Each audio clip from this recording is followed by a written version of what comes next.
Nos vamos a la Universidad de Tulane. Esta es una de las universidades más prestigiosas del estado de Luisiana. Nos atiende el copresidente del Departamento de Litigios Civiles del bufete de abogados Deutsch Kerrigan. 14 personas murieron y decenas resultaron heridas por cuenta de un vehículo con un terrorista al volante que ocasionó esta tragedia. ¿Estamos ante, evidentemente, un hecho de terrorismo? Natasha, esa es la primera pregunta. Thank you very much for joining us on W Radio today. Our first question for you is, are we facing a terrorist attack? Is this how you would describe it? Yes, of course. I think this attack of New Year's Day, January 1st, 2025, is a terrorist attack. I think the FBI has declared it so. So I think we can very safely assume, based on all the evidence that we have to date, that this was in fact a terror attack. Bueno, pues nos dice que sí, que él cree que es un caso terrorista, que cree que, pues dice que el FBI ya lo ha declarado como un caso terrorista y que basado en todas las pruebas que se tienen hasta el momento es un caso terrorista. Pregúntele, Natasha, por favor, al abogado, si no era muy obvio que el French Quarter, que el barrio francés, que el Super Bowl o que el evento universitario es un objetivo terrorista. Siendo así, ¿había las suficientes medidas de prevención? So, based on that answer, if we are talking about a terrorist attack in the French Quarter, were there sufficient measures to prevent this, or were there not enough measures in place?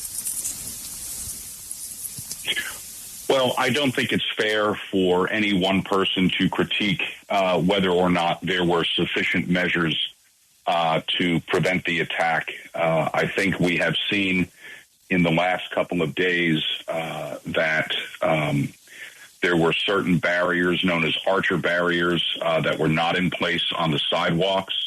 And the newspaper reporting this morning, and I believe last night, indicates that there was a question as to whether anyone knew they were available. But I don't think it is in anyone's interests to pick at what was available or not, notwithstanding the fact that the attack, it did feed on that vulnerability. But in any event, we did have the Sugar Bowl last night, major college football event between Georgia and the University of Notre Dame. And that game was supposed to have been played on New Year's evening. It was postponed until yesterday in the late afternoon. And the game went off without a hitch, as far as I'm aware. I was there, which is why my voice may be a little bit hoarse this morning. The city of New Orleans has hosted the Super Bowl many times in the past, and these events are sort of baked into the DNA of the city's security posture and the postures of the state and federal partners who provide security for these types of events.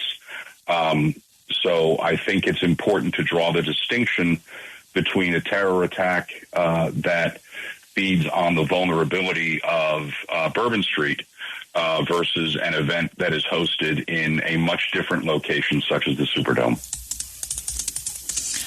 Bueno, nos dice que él cree que no es justo preguntarse que si habían las medidas suficientes para prevenir el ataque, que sí es cierto que muchos medios de comunicación mencionan y dicen que estas barreras de seguridad no estaban en ese momento y que pues es toda esta controversia con las barreras, que si estaban, que si no estaban. Dice que realmente este ataque terrorista fue aumentó y dio justo en el punto de vulnerabilidad de esta calle y de esta noche, pero él dice que entre todo también sí pudieron tener el evento del Sugar Bowl, que había sido aplazado, que tenía que haber tomado lugar el 2 de enero, sin embargo, el 1 de enero, sin embargo tomó lugar ayer. Él dice que no pasó nada en el juego hasta donde él lo tiene presente. Él estuvo presente en el juego y dice que por eso de pronto su voz suena un poco diferente y un poco afectada, pero dice que la ciudad en general ha podido atender este Super Bowl y estos eventos grandes en la ciudad y que hasta el momento nunca habían tenido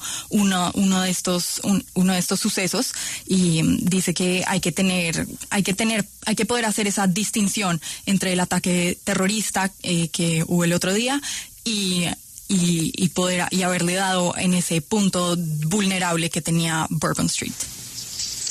Natacha, él es abogado. ¿No ve él una responsabilidad para la ciudad por haber hecho esta renovación de las barras de seguridad en esta fecha, en una fecha de tanto movimiento como son las festividades de diciembre? And as an attorney yourself, do you not see any responsibility in the renovations that were made on those dates? So, just to be very clear, when I'm speaking in this interview, I am speaking personally. I am an adjunct lecturer in counterterrorism at Tulane University in the Department of Emergency and Security Studies. I'm an attorney in the state of Louisiana, and I practice in the city of New Orleans, but my statements are my own, and I just want to be clear there that I'm not speaking on behalf of my law firm or anything like that. Responsibility is something that, I don't know how to answer that question about responsibility.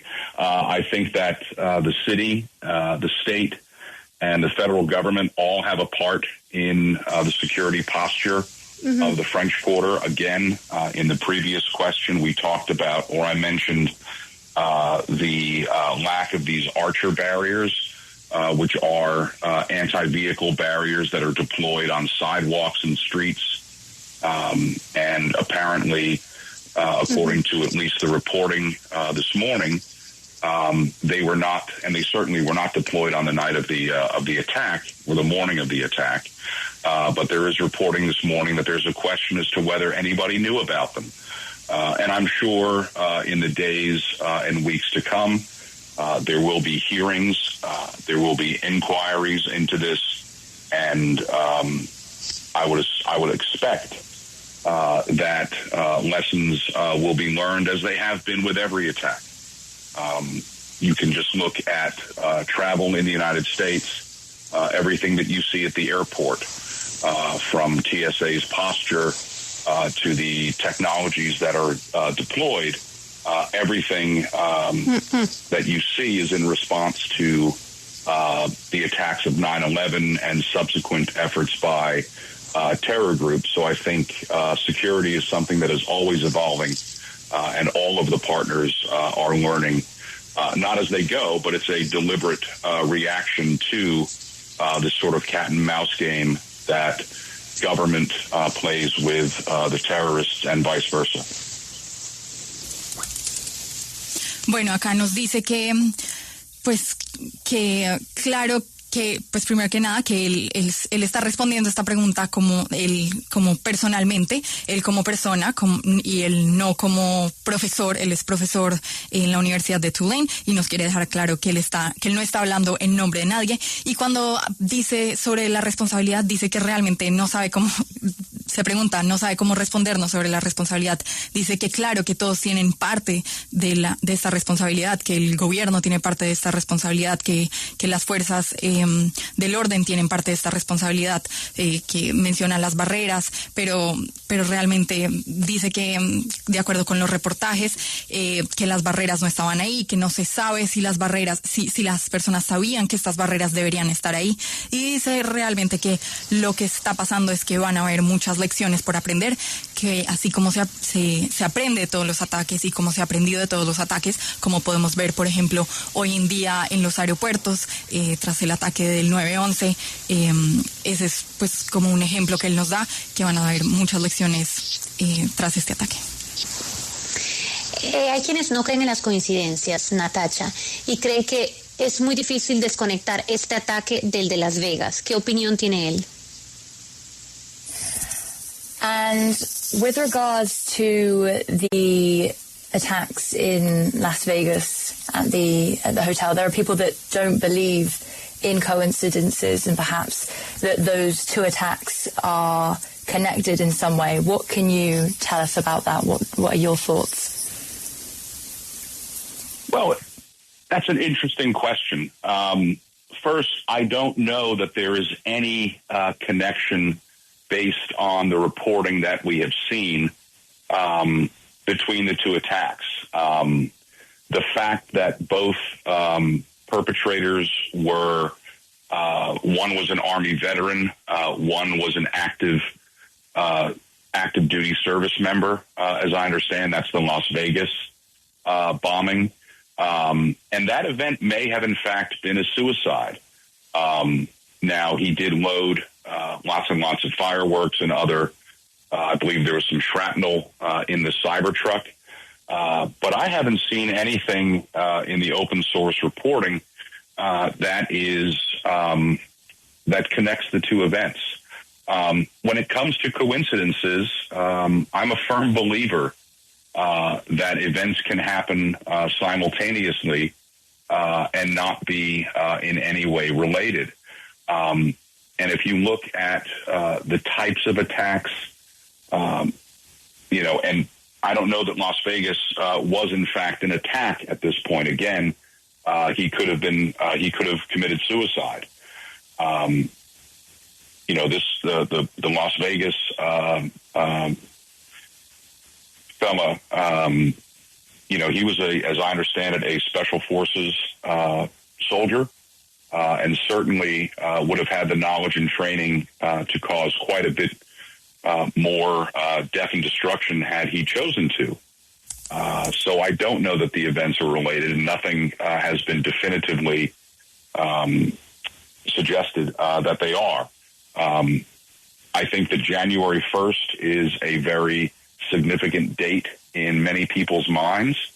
I think, there is lots of symbolism attached to the date, and the fact that the Las Vegas incident involved a Cybertruck and took place at the Trump Hotel in Las Vegas may speak to motivations that are completely different and completely unrelated to what appears to be a very clear case of terrorism in the Bourbon Street attack. Bueno, nos dice que es una pregunta muy interesante y dice que no sabe si realmente hay una conexión basada en todo el reportaje que hemos visto en los últimos días.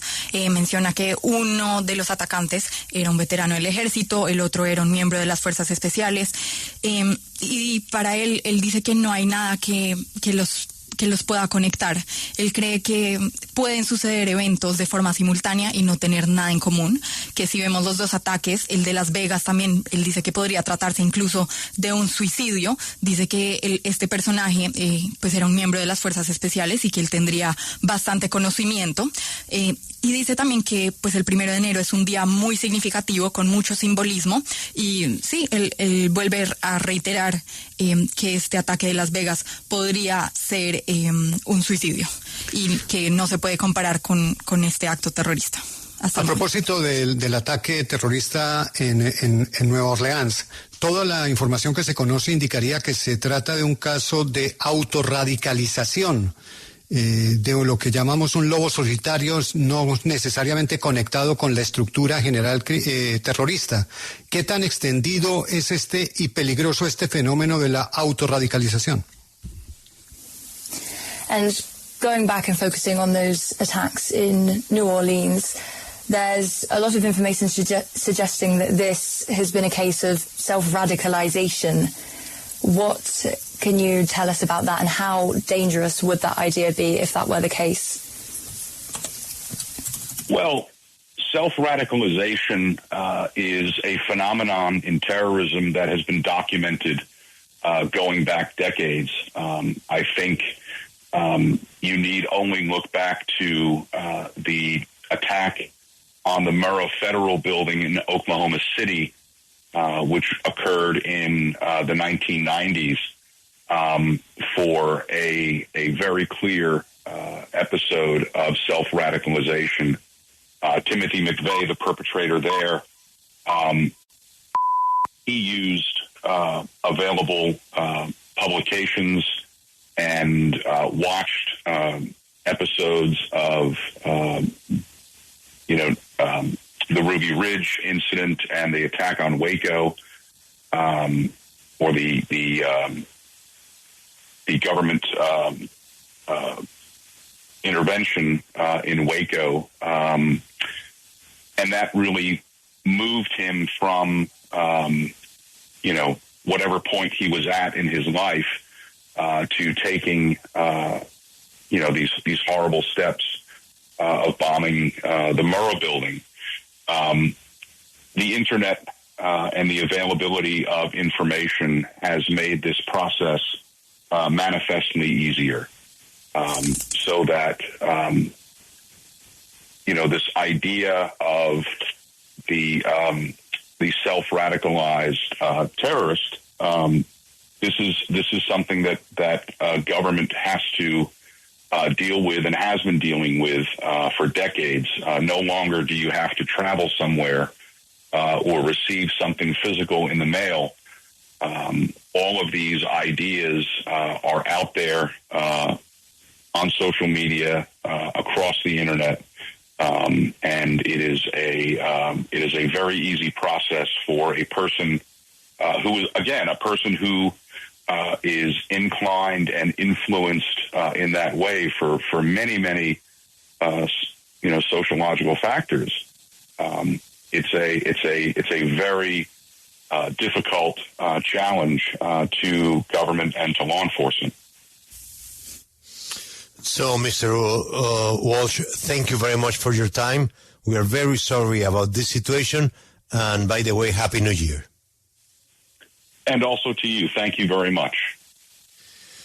Bueno, Esther, resumen ejecutivo de lo que dijo nuestro presidente del bufete de la Universidad de Tulane y experto en el tema de terrorismo. ¿Qué dijo?